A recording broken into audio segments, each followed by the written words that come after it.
Hey everyone, hope you are having a lovely Sunday. Let us make it a little better with an AEW Collision review right here on the Mr. Warren Hayes Show channel. Hi, I'm Mr. Warren Hayes. Thank you very much for letting me into your waking life today as we get ready to review the November 25 edition of AEW Collision. I know there is tremendously huge news happening right now in the world of professional wrestling. There's, big stuff happening, but this is not where we're covering it. This is the Collision review. We're talking specifically about a weekly wrestling show here. I will be discussing these other events, on the Mr. Warren Hayes Show podcast this week, which will be recorded tomorrow, Monday night at 7 p.m. Eastern, not on our usual Tuesday spot because of issues. So the podcast will be recorded on Monday and released a little earlier, so on Tuesday instead of Wednesday. So you'll be able to get all of those delicious thoughts very, very quickly. Very much sooner anyway than a full day sooner. Funny how that stuff happens sometimes. But as it stands for now, we're going to break down last night's Collision. I'm recording this on the Sunday. This is the day before, the day after. I always like what I usually like to do, just like, take stock of what happened, think about it instead of doing instant reactions and stuff like that, which a lot of people do and are very good at. I just like to take a more, a more reflective approach, I guess. But then again, I would say that there is not much to break down on this Collision. I don't know, I wouldn't call this a great Collision. I thought it was fine. Just a wrestling show that happened.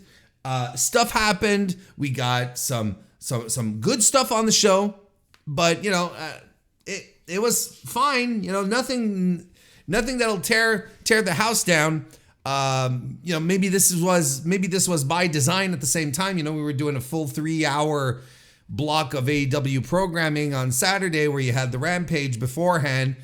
That, by the way, saw Katsuyori Shibata lose the pure title to Wheeler Yuta, and Katsuyori Shibata apparently has to go back to Japan for. I think the reasons are not disclosed or not very clear at this point, but he does have to go back for a significant amount of time. We can speculate all we want. We just don't know. I guess that's why they booked this match on Rampage, and then Wheeler wins. They're not that there's not stuff happening, and not that there's Collision maybe felt part of a 3-hour affair as well. Maybe that also added to the if you just focus in on Collision, maybe it's not as grandiose. I don't know, but maybe it's also by design, knowing that this is all going head to head with Survivor Series, which is one of WWE's biggest pay-per-views of the year. So, ratings are going to be in the toilet for this one. It's not going to draw a ton of people like it didn't draw a ton of people in the Petersen Events Arena in Pittsburgh, Pennsylvania. According to WrestleTix, 3,515 people tickets were distributed. Again, very median, very average turnout for an AEW show. I still don't think we need to be celebrating this. These are still bad numbers. They're not terrible. It's the average, and the average is not very good these days. For comparison, when I say we, I mean AEW, we're there in April for a Dynamite in the Petersen Events Center. Almost 6,000 tickets distributed.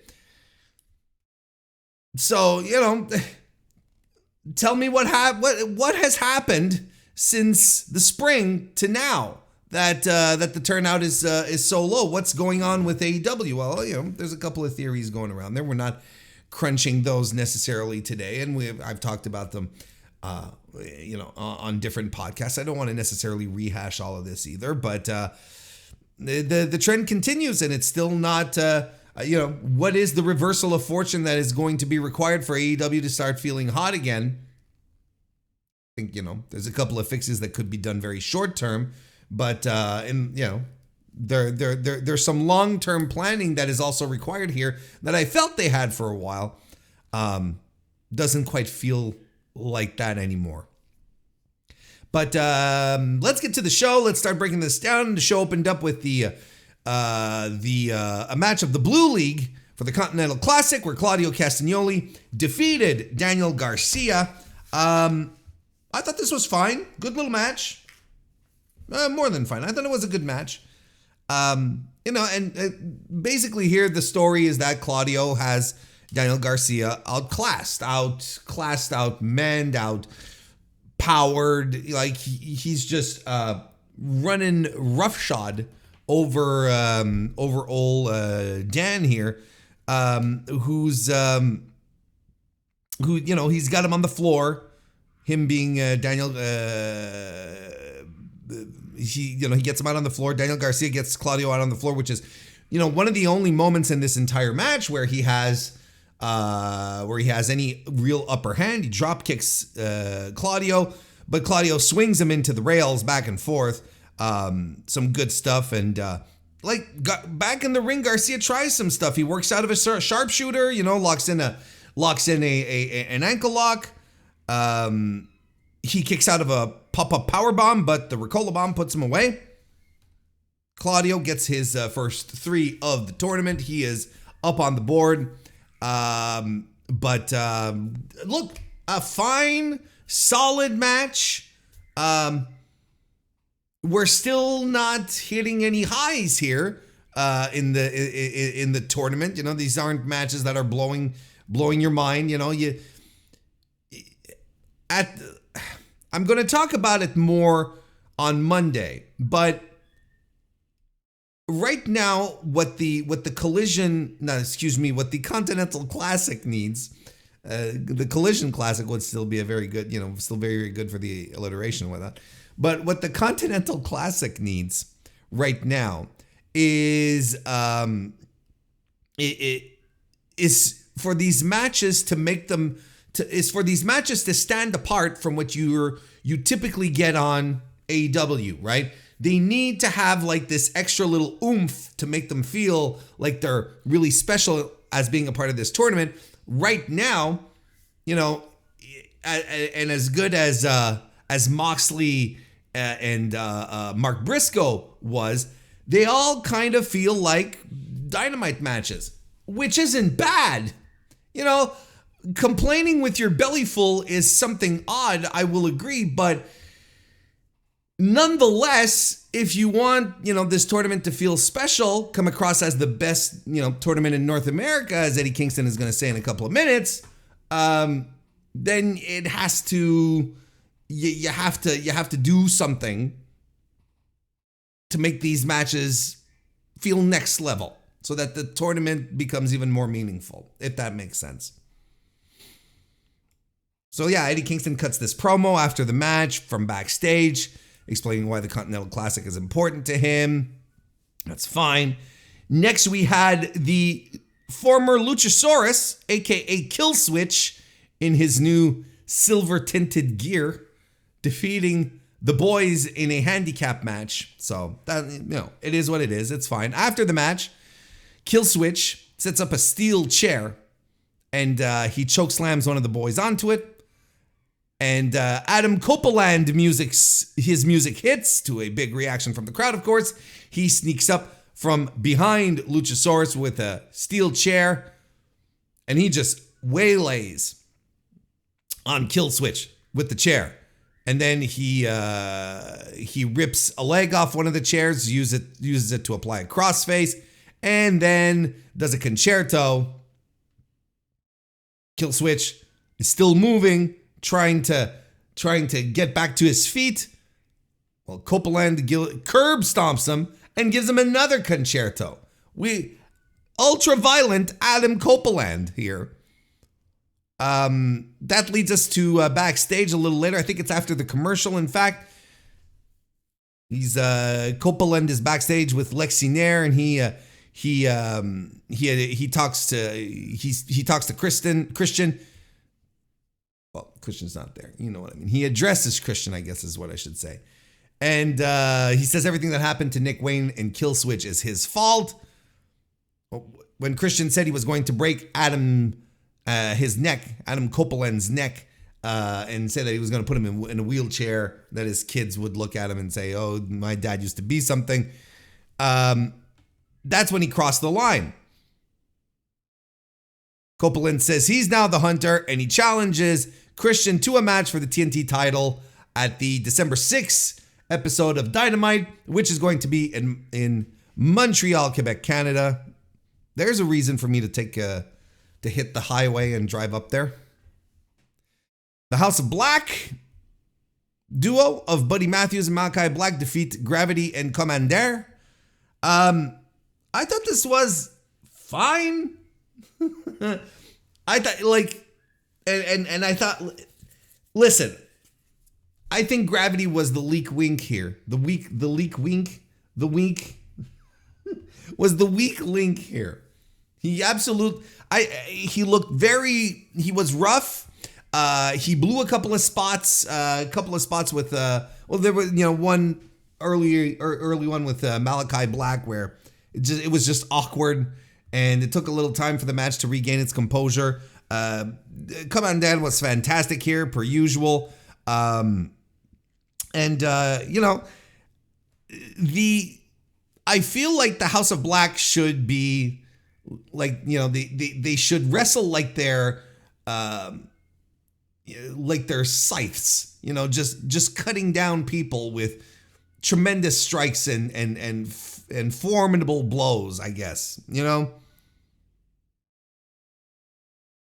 I don't know. I thought it was fine, and I thought the House of Black looked terrific. Don't get me wrong. They catch Gravity on a Tope con Hilo, which was pretty cool, and that then sets up Komander to do the rope walked corkscrew. So all that is fantastic. But the House of Black win the match with a stomp, with Malakai toying with Komander. And look, the idea here, I'm all for the House of Black having more personality in the ring, and I like everything. All the elements were there. I think there was maybe one particular element here that was dragging everything down, if that makes sense, right? We get a segment backstage, pre-taped. Action Andretti, Darius Martin are there. They're talking about how close of a bond they've formed over the past few months, but now there's something more. There's a wrinkle. Look, Dante Martin walks into frame and he says he's back. And they all seem cool with it. Like Andretti goes cool, and Dante goes cool, and Darius goes cool. And everyone's chill with it. Action Andretti wasn't suddenly like, I'm going to lose my spot. This is my best friend. No, it was none of that. And apparently they're going to be in action at Dynamite this week. And that's all cool. I mean, I'm glad Dante Martin's back. Talented. Outrageously bad injury. I'm glad he's back. Because that was a horrifying injury. Horrifying. So, we'll see how that places all action here. In the meantime, Julia Hart defended her AEW TBS title for the first time against Lady Frost, Lady Frost in a house rules match. And the rule that Lady Frost decided to take was no countouts, which Julia Hart took well advantage of, beating the hell out of her on the floor. Why can't these people, honestly, listen, if you're giving me a rule, right? I am coming up with something that will give me full advantage. Remember when the House of Black was doing this, and the rule that the opposition would pick was like, no Julia Hart ringside. I'm like, fuck off. I'm more like Brody King cannot tag in. You know what I mean? Like, that's the kind of rule I'd set down, as opposed to no countouts. Anyway, Julia Hart, she uses it to her advantage. Lady Frost looked good here. A fine little match. The analysis with Julia Hart, and again, I don't want us to run away because, I know I'm very high on her. I think she has a tremendous amount of potential. I think, I don't want to give the impression that I think she's the next Kira Hakuto or anything. I think she's working well within her means. I think she's making the most with what she has, and she has created a personality that can be projected very well. I dare say she still has lots of room to grow. If she stays on this level for the rest of her career, things might get a little sketchy, but she's very good. And I think Lady Frost is very good. She had a good little showing here. Everything worked out fine. Good little match. Don Callis is with Powerhouse Hobbs backstage, talking about how Hobbs put Massive Man through the windshield of a car a couple of weeks ago. Was it a couple of weeks ago? No, it was last week on Dynamite. Jeez, it feels like a couple of weeks ago. Holy crap. And Callis is a little befuddled that the Golden Jets got a tag team title match after winning one match. And Hobbs says he's big, black, and jacked. FTR defeated The Righteous. Nothing wrong with it. Solid match. Well done. Good back and forth between both teams. FTR get the win. I don't know what to add to this. Like, I have nothing else to add. Should I sit here and tell you that FTR should be pushed more? Well, probably. I think that's inevitable. That's something that'll come around. I don't think there's anything wrong with them going on TV and getting some easy wins off of, lower card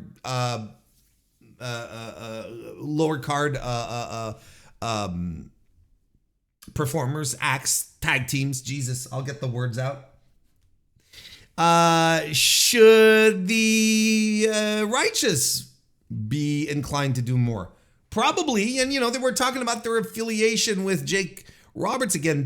Commentary. We're talking about Jake Roberts again, and he wasn't there. And I'm like, okay, does this have some kind of tie-in? Are we going deeper on this? Like, what is going, okay. It's in one of these spaces where, I'm not completely indifferent, but I'm not making, I don't care. It's just, let's just have this stuff happen. Let's just go, it's whatever. I don't know. What do you want from me? After the match, Malakai Black comes out. He's got a mic. I think he's in the audience, and he says, aha, you are all alone now. It's just, Cesaro won't come out to save you. He says Cesaro, right? Like, oh boy. He says, there's no Yuta to come and save you. And there's no CM Punk to save you. Yes, he said it by name, and boy, did that make all the headlines of all the aggregators. Especially on Saturday night. Oh, Christ almighty. This, and he says this place is not the brotherhood you guys think it is, and then poof, the lights go off and he disappears, and he is nowhere to be found. His mystical powers of walking quickly have made him disappear from the audience. It's fine. Look, at this point, the House of Black is 2 for 2. Yeah, a couple of weeks ago, there was this collision where the House of Black was just running roughshod over everyone, right? They were not interfering, but they were getting involved in the very least in everyone's business, and there was a lot of stuff going on. And I was like, okay, good.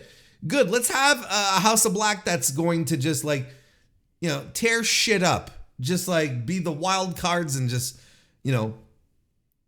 fuck with people, essentially. And we hadn't really seen that. Now we're back to doing that.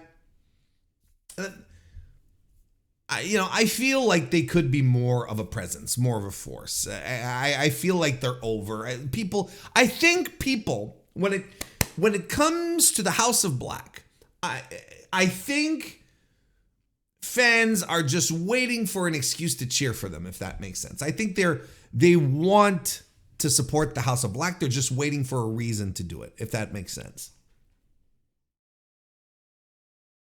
Tony Schiavone welcomes the AEW World Tag Team Champions Ricky Starks and Big Bill to the ring.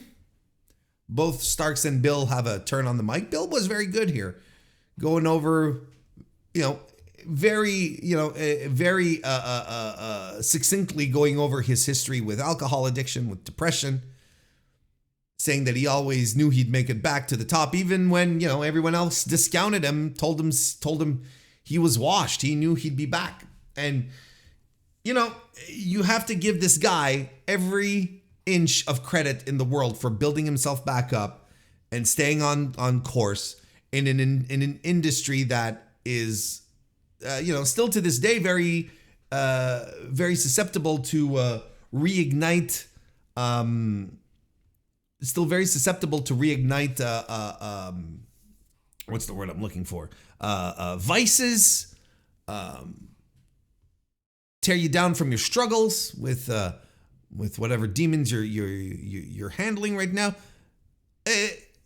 Big Bill is truly a big story, and you got Ricky Starks on the side, hyping him up. That's right, you're the man. It's all you, baby. This is nice. I did like Ricky Starks saying Bill and I. We barely know each other. Bill, when's my birthday? And Big Bill, without missing a second, goes, I don't know. So you understand the dynamic here. And then they rattle off basketball duos, Akeem and Magic, right? And Shaq and Kobe, Pippen and Jordan. Jordan and Jericho and Omega aren't Pippen and Jordan in their eyes. They're just the guys who get the bubble gum, the Bazooka Joe, right? For Pippen and Jordan before the game starts. I thought this was fun. Good promo. I liked it. Keith Lee defeats Lee Moriarty. Big hometown pop for Lee Moriarty. Let's not get our Lees confused here. The match here was basically Moriarty trying to work over Keith Lee, work the arm, so on and so forth, but it just wasn't working out for him, right? It just was not working out for Moriarty. Keith Lee, too powerful, gets the win. Then later we get Keith Lee backstage saying that he's sick of not getting opportunities. There's one guy he's coming for, like he was very obtuse about that. Not obtuse, cryptic, mysterious. He didn't play his hand here. Maybe it's CM Punk.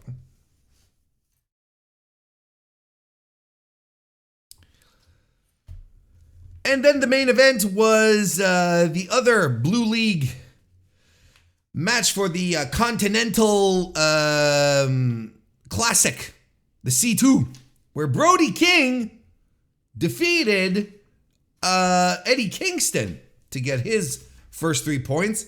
I thought this was very good. I thought this was a very, very good match. Big chops to start. And Brody is in control early on in this match. Cannonball in the corner. They brawl on the floor. And he does a senton on Eddie Kingston back in the ring. There's some more big strikes by King. We get a superplex as well. And Eddie ate so much offense, like he's spent, right, trying to Irish whip him into the corner, and he just collapses. It's just not working. But he fights back eventually, lands the corner chops, eats a German by King, but Eddie gets right back up and lands a back fist. There's some more strikes by both guys who follow. And I think it's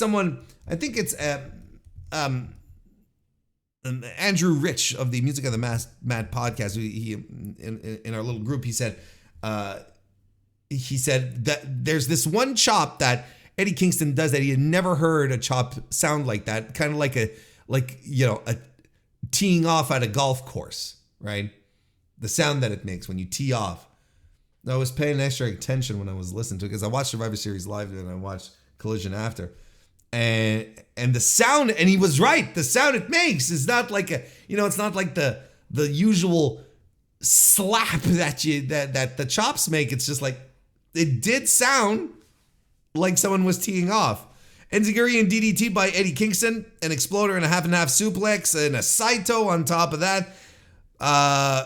Brody kicks out of all of that and lands a pile driver.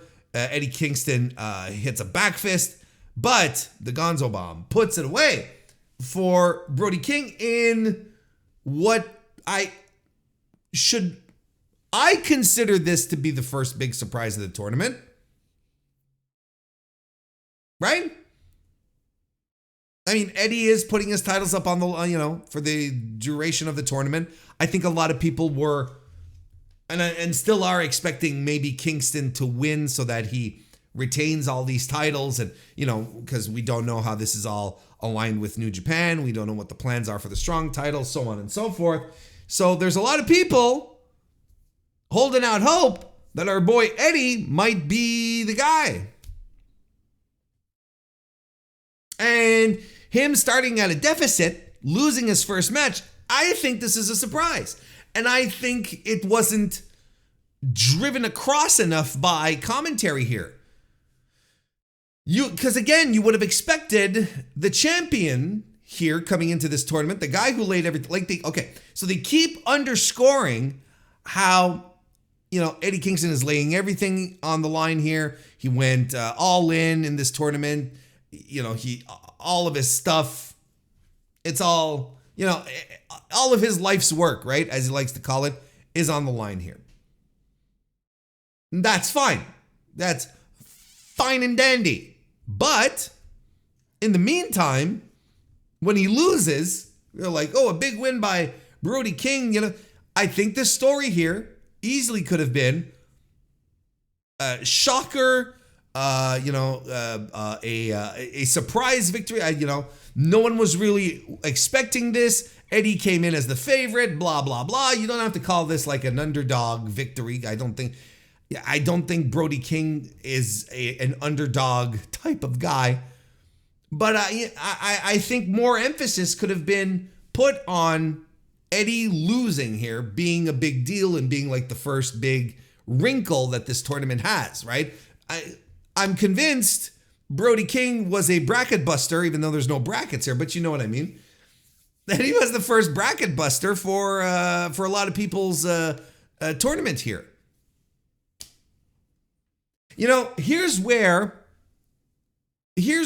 seeing the entire layout, all of the seeing all of the dates, which matches are where, would help us get into the groove here and see, okay, well, this is what Eddie's tournament looks like. Like on Dynamite this week, we already have a big time match between Swerve and Jay White. So like already 2 guys who have 3 points. Whoever wins here is getting a substantial advantage in the tournament. We're already having a tiebreaker of sorts. This is a very significant match here that might even count all the way down to the playoffs. Who knows? Because of tiebreakers. Anyway, so it would be cool to see how the trajectory's been set out and who's fighting who next, instead of finding out, drip feed week after week. But I also think this was probably the best match of the tournament so far. And if all of these matches felt like this one, felt urgent, felt significant, felt important, both guys working hard, leaving it all out there, I think it becomes a layup for the Continental Classic to become something distinct for AEW, something good, something fans will look forward to, that we'll talk about, maybe not in reverence for the first couple of years, but we'll talk about with excitement. Yeah,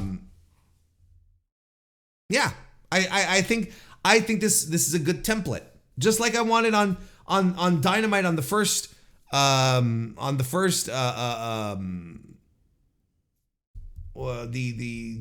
first night of Gold League, I really think Mark Briscoe should have won, because that would have just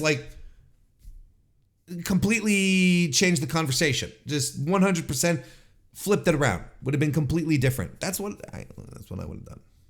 Anyway.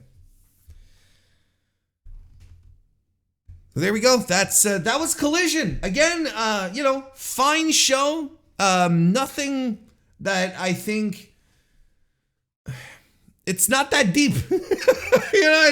This week's Collision is not that deep. It felt like it was a show that everyone knew there was no way they were going to make a dent in the ratings, that they didn't want to do anything too big or significant because no one would be watching. That's how it feels. That's how it came across as, and that's what we got. There you go. We'll leave it at that for now then. It's a quick one, but again, I don't know. I'm not going to pretend that there's all this deep analysis to provide here. There really isn't. Not on this one here. We've covered everything. Let's just move on. Let's all have a great rest of our Sunday. Thank you everyone for listening. Remember, Monday, tomorrow, recording of the MrWarrenHayes show happens live at 7 p.m. Eastern as opposed to our usual Tuesday slot. But then the MrWarrenHayes show podcast will be out on Tuesday instead of Wednesday. Everyone wins in some form or another. So I'll be back as early as tomorrow. Thank you everyone for being here, and I'll see you next time.